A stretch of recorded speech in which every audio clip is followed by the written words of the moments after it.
Hello everyone, my name is Snekato and today we will learn how to use the built-in function input. Input asks the user to enter a value, transforms it into string, and then sends it back to you. For example, we are going to tell Python to print enter your name and then create a variable with an input function inside it. And what this input function is going to do is to ask the user to enter a value. And after that, we are telling Python to print hello plus the name that the user entered. When we run our code, Python will ask you to enter your name. Then you just type it. And after that, Python is gonna tell you hello plus the name that you typed. You can also include instructions inside your input function where the arguments go. For example, in this case, you would put input and inside the parentheses, enter your name. Then you assign this to a variable and then tell Python to print hello followed by the variable. Now let's do an exercise together. Help me create a function that will tell my programmer boyfriend how much I love him each time he asks me. So he can answer, I love you 2 times more. The way I did it is to define a love function by creating an input that will ask the user, how much do you love me?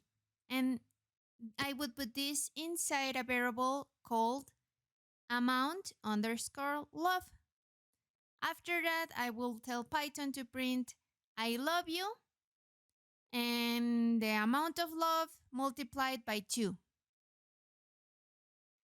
However, since my boyfriend is a programmer, he got really triggered because this does not make any logical sense to him. He asked me, how much do you love me? And he was expecting a quantity. So now he wants me to fix this. After running this code, now we can see the problem. Since input transforms the value we give to it into a text, it will give us the same text 2 times. And it will do the same even if we put a number in there. The first step that we need to do is to transform our input into an integer.